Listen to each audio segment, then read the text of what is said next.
Prieteni, așa arată cina noastră de sâmbătă seara. Frigorit din piept de pui, salată de baby spanac, roșieri și dressing, da? Deci, vă spunem, poftă bună! Hei, salutare tuturor! Este sâmbătă seara, urmează cina, așa că hai să gătim împreună. Ingrediente: piept de pui, ceapă roșie, zucchini, ciuperci, champignon, ardei, baby spanac și roșii sherry, dressingul nostru, condimente. Hai să vedem ce asta. Și piept de pui, ceapă,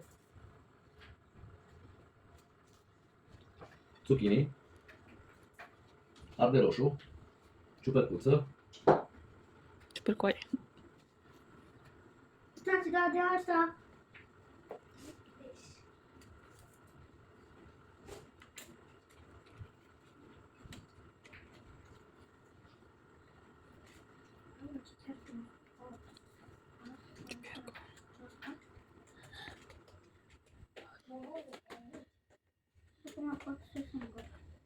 Un minut.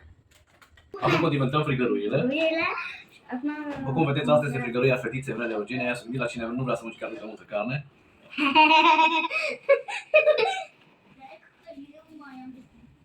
Plecat de undeva ceapa.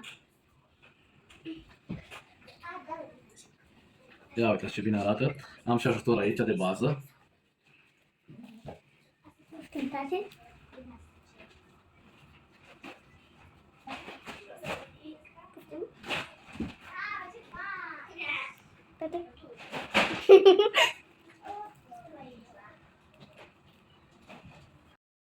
Acum, după condimentare, vom folosi ulei, ținând cont de faptul că avem de face cu o carne slabă. Da. Dacă era o frigăruie, de exemplu, din ceafă, nu necesita ulei, pentru că ceafa are grăsime, da? Da, grăsime.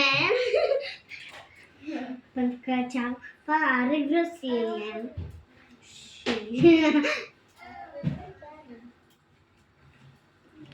Și acum urmează partea care mi-e place cel mai mult, frigerea.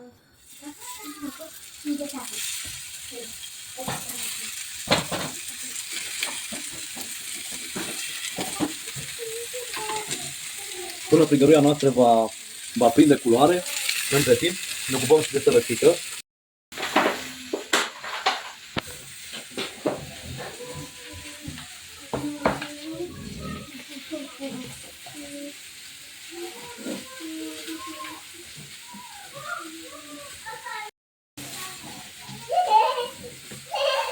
Prăjim frigăruia, ne ocupăm puțin de sărăcica noastră de baby spanac, roșii sherry.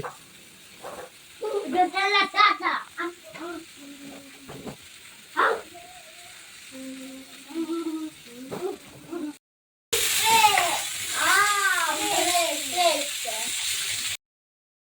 După brăzare, în 5-6 minute la 200 de grade de mai băgat la cuptor pentru pătrundere și plastic. Cu coada moale. Pentru să